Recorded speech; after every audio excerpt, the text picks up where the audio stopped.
Ladies and gentlemen, good day and welcome to TeamLease Service Q2 FY24 earnings conference call hosted by ICICI Securities. We have with us today Mr. Ashok Reddy, MD and CEO, Mr. Sunil Chemmankotil, CEO, Specialized Staffing, Mr. Karthik Narayan, CEO, Staffing, Ms. Ramani Dathi, Chief Financial Officer, and Mr. Kunal Tharad, Head Investor Relations. We will start off with the remarks from the management, after which we will open the floor for Q&A session. As a reminder, all participant lines will be in the listen-only mode, and there will be an opportunity for you to ask questions after the presentation concludes. Should you need assistance during the conference call, please signal an operator by pressing star then 0 on your touchtone phone. Please note that this conference is being recorded. I now hand the conference over to the TeamLease management. Thank you, and over to you, Mr. Reddy. Thank you very much. Good evening. Just to highlight that we have been maintaining a steady growth rate, and that has kind of played out into this quarter also. With the associate number additions in the quarter, we have now crossed overall numbers of 3 lakhs across the cluster of businesses that we have. At the group level, the revenue has grown 5% quarter-on-quarter and EBITDA by 21%. Part of this has also been on account of the seasonality that the EdTech business has. The year-on-year revenues grew 16%. The element of the headwinds in DA and the specialized staffing continue to play out. Overall, we've added over 122 new logos during the quarter. While the specifics of general staffing and specialized staffing will be covered by Karthik and Sunil, in the degree apprenticeship side, I think the trainee headcount growth has become positive in the last 2 months. While for the quarter we still stay negative, the traction of being able to get the numbers in on the National Apprenticeship Promotion Scheme and the Work Integrated Learning Program have started to play out, and we are able to compensate the NEEM losses by onboardings on these fronts. I think we still have about 8,000-9,000 NEEM apprentices who would probably exit by end of Q4, and that's really what we're looking at. On the HR services front, the seasonality where Q1 is low on revenues did play out. Q2 onwards, we've started seeing an uptick in the revenue front, where revenues have grown 26% quarter-on-quarter and 20% year-on-year. And the EdTech business also is looking at more partnerships with universities, premier educational institutions, and other product avenues that will drive their future growth.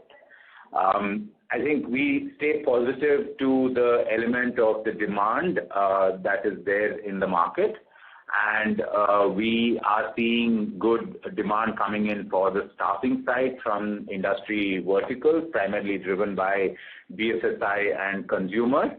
Specialized staffing still has the headwinds, largely from an element of the macros of the industry segment, but we've been signing up new GCC customers that have been giving us some volume at a lower level, but giving us open positions and volumes. I think as we go forward, sustaining the element of growth with productivity will be the key focus. And before we dive into the questions, I'll call Karthik to give an update on staffing, and then we take it on. Yeah, thanks, Ashok, and good evening, everyone. I'm pleased to share the highlights from our Q2 FY24 performance. During this quarter, we witnessed notable progress in general staffing with a net addition of nearly 14,200 associates, marking the highest number reported in the last 7 quarters. We experienced a 6% quarter-on-quarter sequential growth in headcount and an 18% year-on-year. In terms of revenue, we had a 20% revenue growth quarter-on-quarter last year to this financial year, and a 21% for the entire H1 last year to this year, reflecting the positive momentum in our business and the market. Our growth is advancing in tandem with that of our major clients, leading them to pursue cost effectiveness for their increasing volumes, which in turn affects our average revenue per unit, known as PAPM. Some of you do recall that we had spoken about initiatives around cross-selling and upselling into our base. We are seeing some initial results coming through, basis which PAPM has registered a marginal improvement of 2% quarter-over-quarter. We're beginning to observe initial positive indicators, yet the comprehensive impact on revenue and the tangible realization of these efforts will necessitate a longer time frame to fully materialize. As we navigate through the evolving landscape of the BFSI and consumer sectors, we are greeted with a robust pattern of growth that speaks volumes for the potential lying ahead. The drive towards formalization within the leading players in the consumer space promises a strong undercurrent for the sustained growth. In Q2, hiring has increased by 20% in Tier 2 and Tier 3 cities over the same period last year.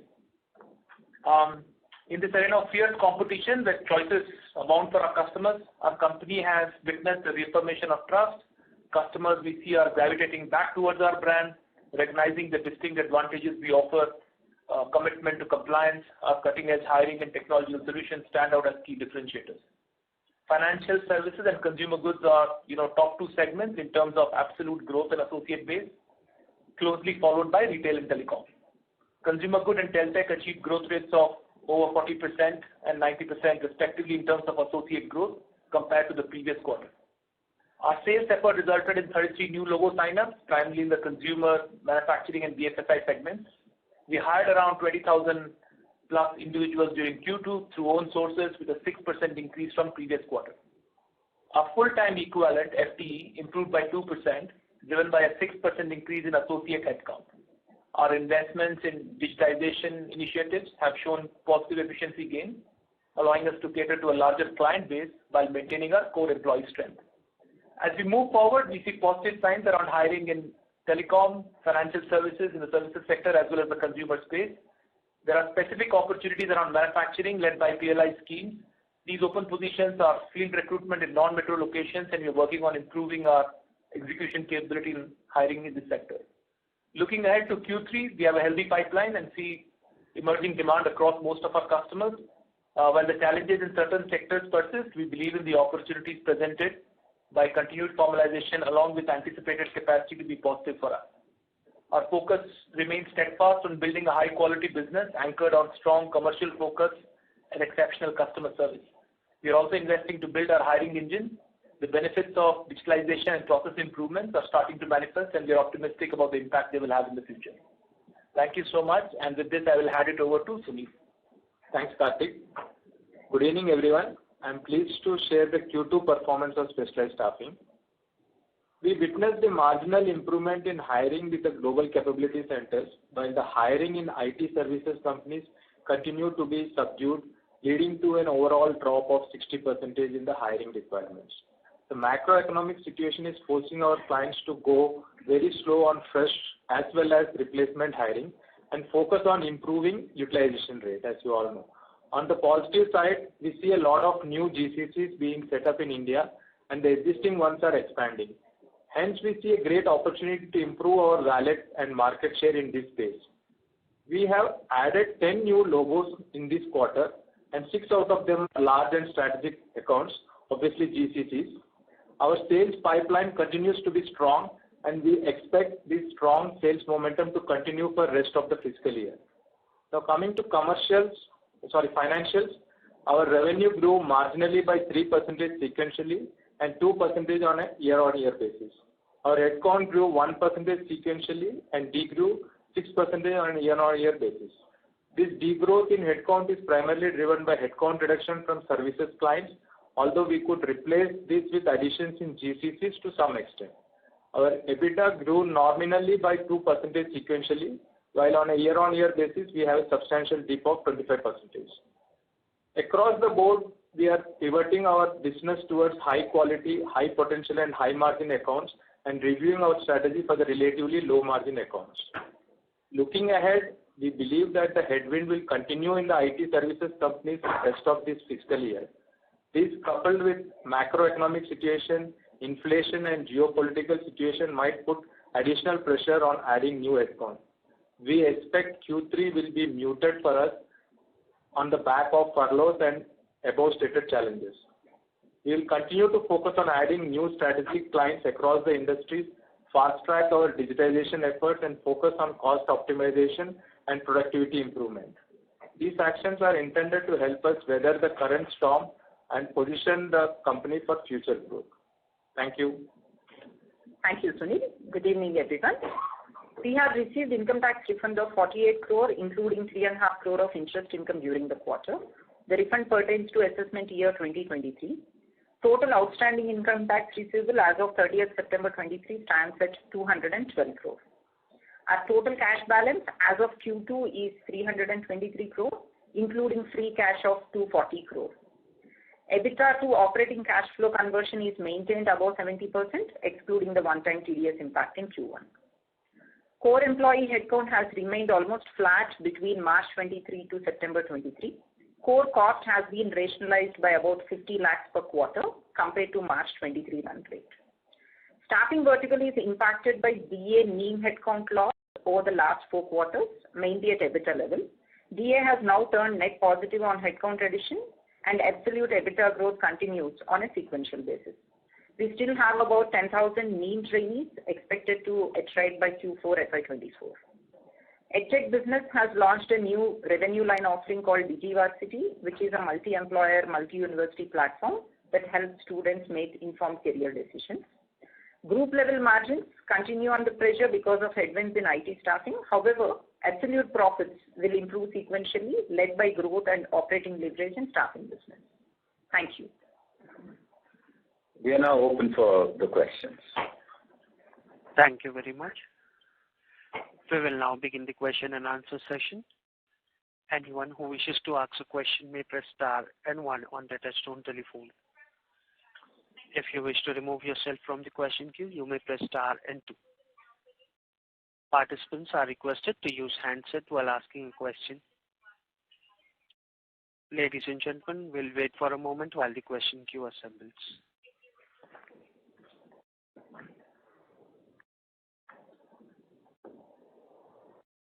Participants, to ask a question, you may press star and 1.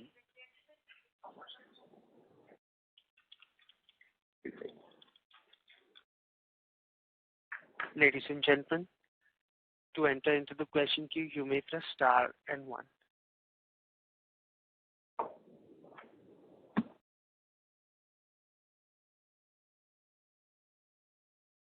Anyone who wishes to ask a question may press star and 1.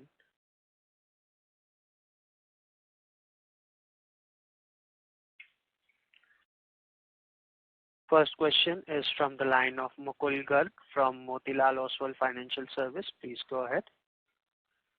Thank you. I hope I'm audible. Yeah, thanks. Just wanted to start with, what's kind of the current view on the margin profile in the general staffing business. How much of impact there was because of the DA, kind of ramp down this quarter, and how should we look at it? As you are mentioning that the new schemes, NAPS and will kind of scaling up. So should that now start kind of acting as a tailwind to your margins, or will that still remain a headwind? If you can just kind of give a sense on like, how to look at it. So while we have another 10,000 NEEM headcount to fall off and sunset over the coming few months, the realization on the NEEM front is higher than the realization in the NAPS and WILP programs. Obviously, under the NEEM program, we had 100% of the trainees assigned to learning. And in the element of NAPS and WILP, we are at about 15 to 20%. So I think we have kind of addressed the volume side of the challenge. where we are now getting into a net positive front on the numbers front. I think the second element to address will be the value side, where we are able to sell a larger percentage of the new onboards to the education linkage that would improve the realization. So I think at least for the coming 2 quarters, there will be some more pressure from a net revenue perspective on the DA front, while it won't be a pressure from the headcount perspective. Right. So, again, I should just, because I know YY comp will be tough. So, if you focus on QOQ comparison, when you go in the Q1 where you guys have, kind of cost increase, but how much of tailwind should this start now having as, Mukul, your voice isn't coming through clearly. There's a kind of a echo. Give me 1 second, sorry. Yeah, I hope I'm audible now. Yeah, better. So I was saying that YOY comparison, this is tough given the meme impact, but on a QOQ basis, how should we think about the impact from the scale up as net adds kind of ramp up?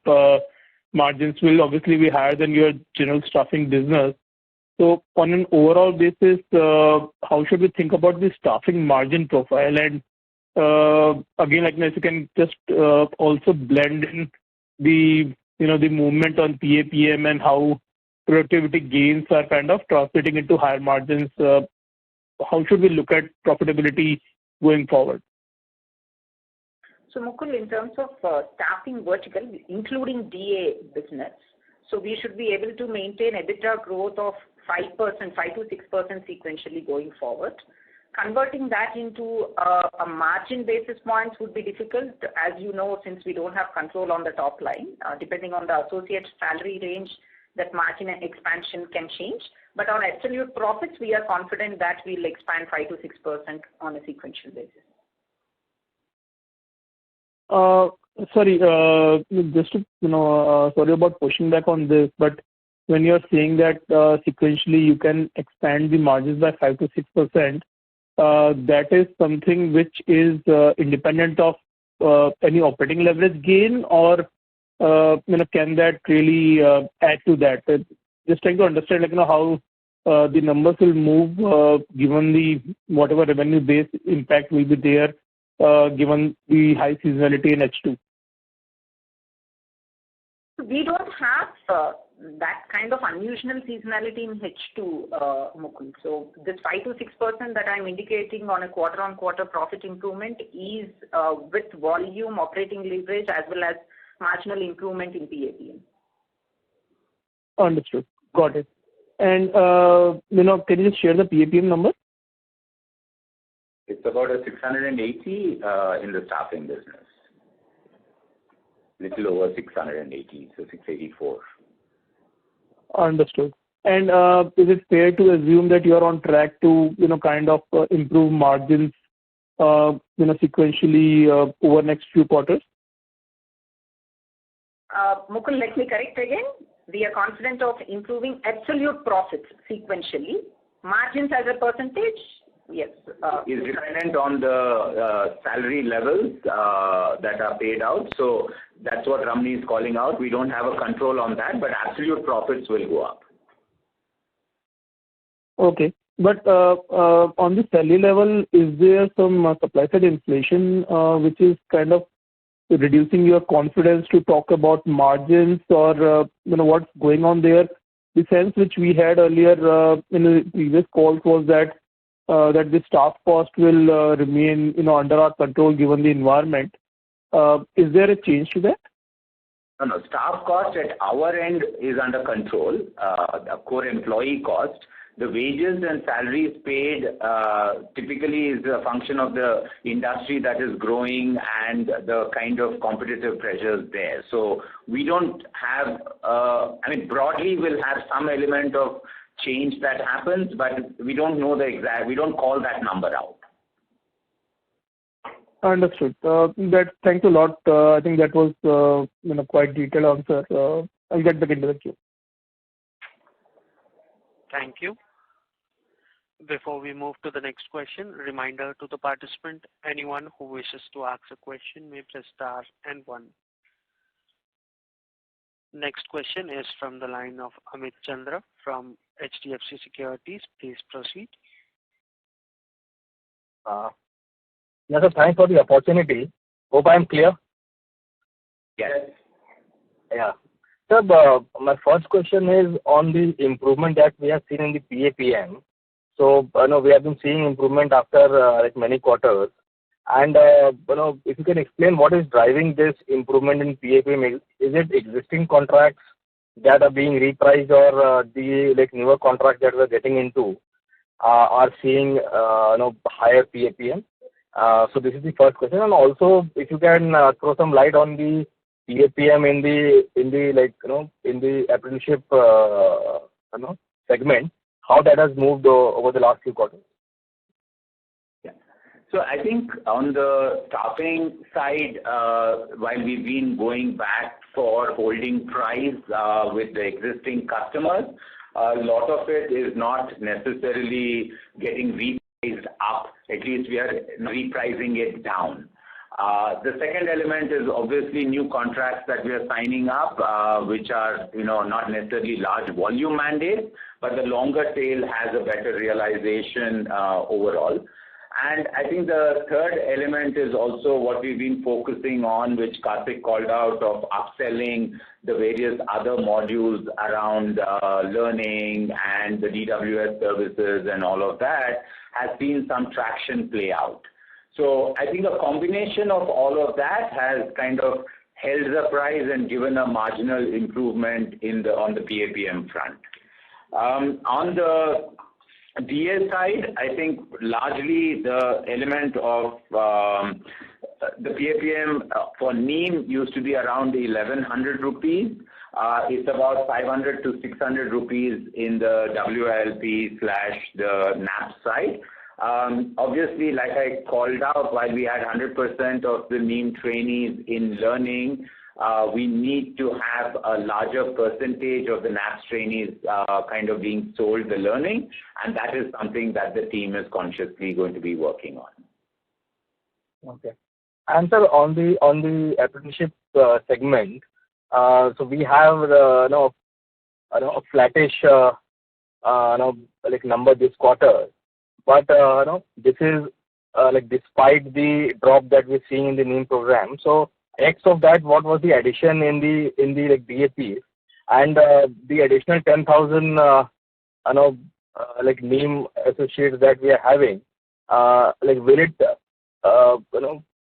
it move out of the system over the next 2 quarters? And X of that, how we are seeing the DA business over the next 2 or 3 years, because we are investing into that business. We have got a new leader also who will be heading the DAP. So what's the strategy out there? Because after that we will be left with around 30,000 associates on the DA side. So how do you see this segment doing over the next 2-3 years? So while we lost about 7,000 to 8,000 NEEM numbers for the quarter, the balance kind of about 6,000 have been added in the non-NEEM segment, 6,000 to 7,000. That's why we've had about a minus short of 1,000 on the trainees front for the quarter. I think going forward, we see the 10,000 kind of exiting probably over the next 2 quarters. And net of that, we should be positive from the non-NEEM additions front.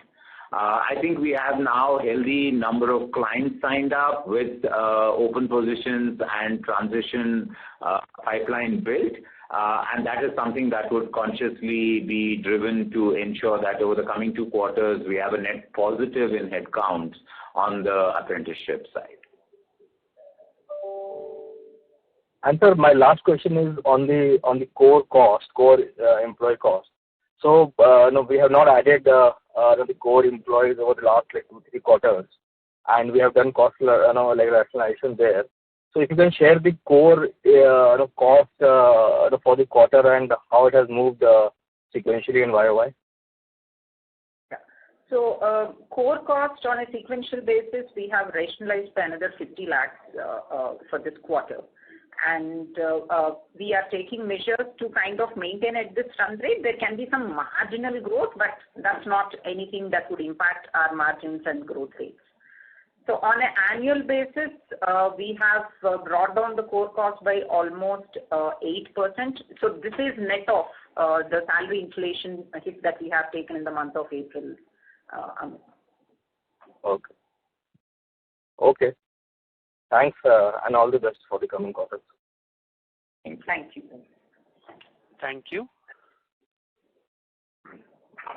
Ladies and gentlemen, anyone who wishes to ask a question may press star and one.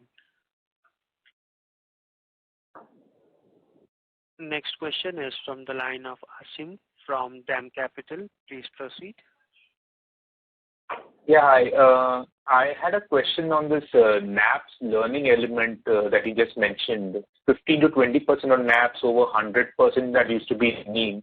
So what exactly is this? It could help me understand.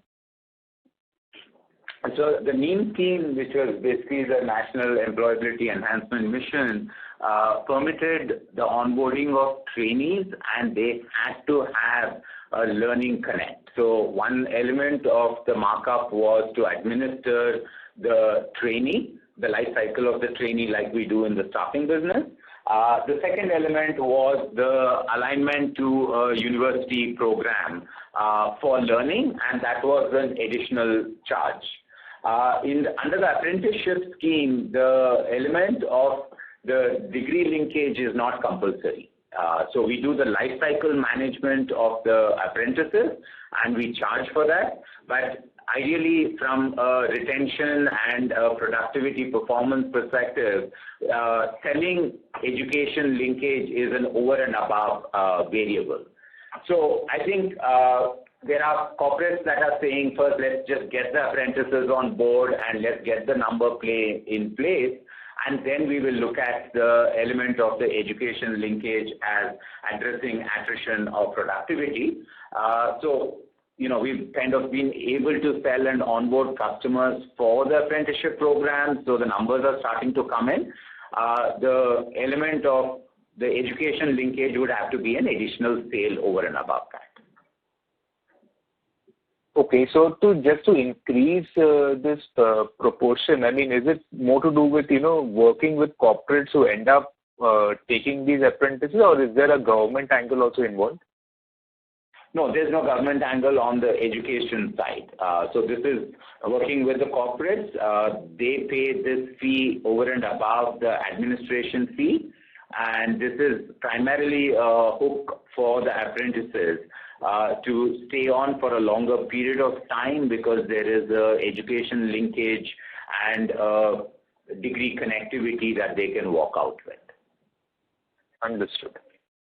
Okay, second question is on the associate additions on general staffing, X of the NEEM NETAP thing. So in H1, would many of the NEEM dropouts have moved to general staffing as well, and would that have helped us, show such a strong growth in additions, associate additions?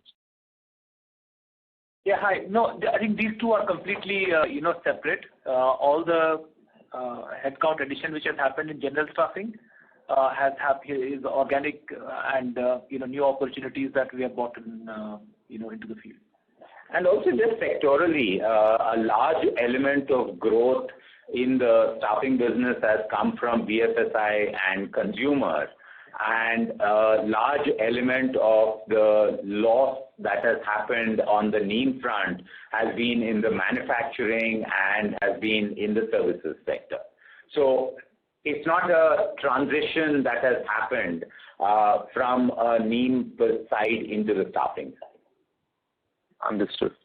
Okay, thanks for answering my questions, and also great to see that you are giving a breakup on the other HR services front as well. Very much appreciated. Thank you. Thank you.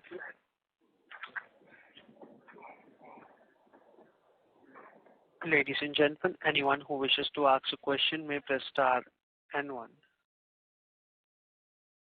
Next question is from the line of Ms. Aditi Patil from ICICI Securities. Please proceed. Yeah. So my first question is on specialized staffing. So over here, revenue has grown more sequentially, like 3.3% versus headcount growth of 0.7%. So are we seeing any benefit of pricing in this business? Not really. It's not the pricing. There is some timing difference as well as some of the numbers which have come in at a higher bill rates. So just to address that, Aditi, I think this is a function of the kind of profiles that are coming in. They have a higher bill rate and higher salary levels, which kind of drives the element of the revenue growth, but it doesn't necessarily translate down to the bottom line because we are losing the headcount from other areas. Okay, got it. And is the higher billing rates linked to the GCC segment? Yes. Okay. And just to add to that, while there have been additions at a higher bill rate, the total impact of the margin will be seen in the subsequent quarters because these 2 quarters we have more holidays coming in. Okay, got it. There'll be what they call the furloughs to be provided for in this quarter, and typically most of the IT sector companies are kind of closing down on additional headcount in the 3rd quarter, so that will play out going forward. Okay, got it. And my next question is on general staffing. So you mentioned that financial, BFSI and consumer segment are driving demand over here. So which sub-segments or which profiles are having high demand and how sustainable it is, and can you give some outlook for next 2 quarters and next year? Yeah, so Aditi, the largest expansion which is taking place with respect to sales profiles as far as banking finance is concerned. So these are individual sales folks, selling asset and liability products. So that is one large area of expansion. We are expecting that to, sustain over the next several quarters. On the consumer space, it's as much organic growth as much as we are able to get what I mentioned during my initial comments. Customers who are coming to us for reasons of compliance, hiring, technology, etc., and all that. So might not necessarily, at least in this Q1 and Q2, be growth which is because of market expansion, but largely about customers who are coming to us, for what we bring them, for what we bring to them on the table, right? So that's exactly what's happening on the consumer space. So profiles out there is largely around again sales, service technicians, and so on and so forth. I think, Aditi, on this front, it's a combination of domestic consumption-driven demand at our client side, and an element of formalization of the workforce that was there with the customer base. We believe this will play out into the coming quarters. At least as of now, the feedback that we have from the customers is still quite positive around the element of the demand outlook and I think hiring outlook. So I think this will play out into the coming quarters. Okay, sure. Okay. And in the DA business, the incremental headcount you are seeing from new programs, so are they linked to any way linked to the government schemes, or it is purely you selling to corporates? And how sustainable it is? No, so all these apprentices are under the various schemes that the government has. So it is regulated from an environment of how we can get them on board. But finally, it is a sale to a corporate to deploy these apprentices under the various schemes that the government has. So yes, we are working within the ambit of the schemes that the government has, but there is an element of the corporate sale that we need to do. Okay. But do you see any risk of the newer programs also getting discontinued sometime in future? Or None of them are new schemes, Aditi. These are under the old Apprenticeship Act, which has been there for 60 plus years, and the element of tweaks that the government has been doing. So I really don't see them shutting this down. Actually, the government authorities have actually been trying to expand the element of the adoption and implementation of the apprenticeship scheme with corporates. So a lot of corporates, all corporates have to have a certain percentage of the workforce as apprentices, and many don't. The government has actually been sending out notices and asking for compliance under the Apprenticeship Act. So I don't, at least in the foreseeable future, see a challenge to the manner in which the deployment of apprentices is happening. Okay, sure. Got it. Thank you. Thank you. Ladies and gentlemen, anyone who wishes to ask a question may press star and one.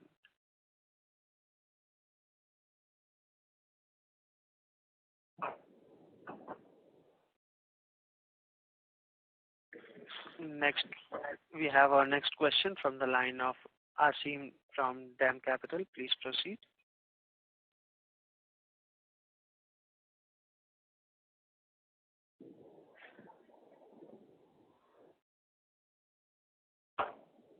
In March, so is this a seasonality thing? Asim, your line was unmuted, but you are not audible, so you can please. Sorry, can you hear me? Yes, you can go ahead, please. Okay, I'll just repeat my question. So the unbilled revenue in 6 months, FY23 has jumped to 230 crores versus 156. So is there something to call out here, or is this just a timing issue? It's just a timing issue, Asim. So there is no call out or unusual activity here. Okay, great, thanks.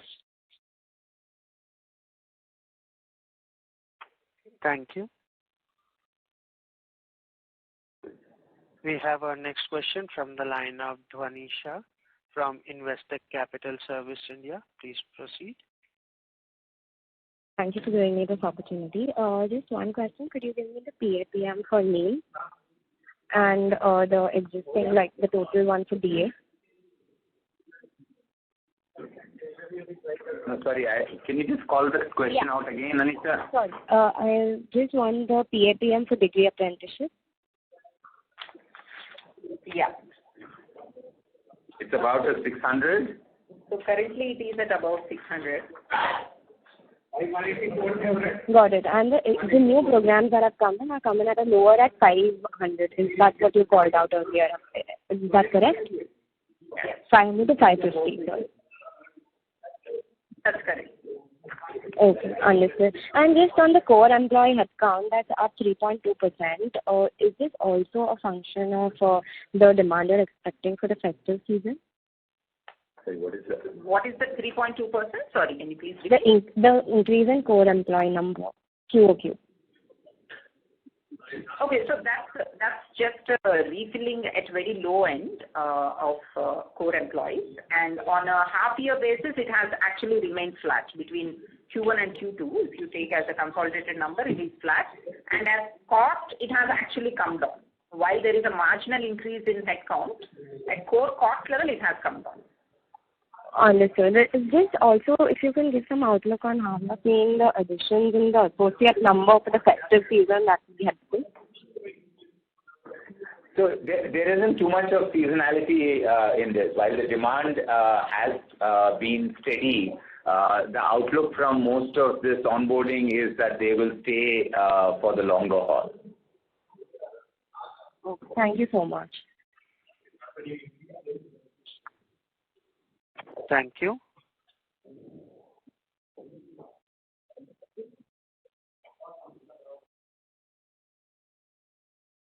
Ladies and gentlemen, anyone who wishes to ask a question may press star and one.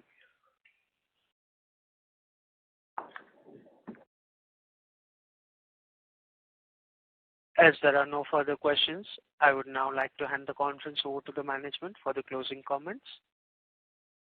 Thank you. So as we have been driving on growth, I think we will continue to take measures towards cost optimization, improving our hiring delivery for customers, and the focus on sales through team build and team restructuring should help us to accelerate the revenues and the absolute profits. Clearly, the headwinds in the IT staffing business continue to play out. We are trying to mitigate that with the element of signing up more new customers, expanding the base of clients in the product and in the GCC front to drive the number growth into the future. On the DA front also, I think the element of shift from the NEEM scheme into the other schemes is playing out on the volume front. Key focus is going to drive volume coupled with the aspect of value as we go forward. And I think that's something that we will continue to look at. But overall, I think with the leadership teams now built across all business units, we are looking to continue to maintain the growth momentum as we go forward. I think the market outlook from a demand perspective is healthy other than in the IT staffing front, and we will play to that with the competencies that have been built internally. Thank you, and we look forward to being in touch. Thank you. On behalf of ICICI Securities, that concludes this conference. Thank you all for joining us, and you may now disconnect your lines.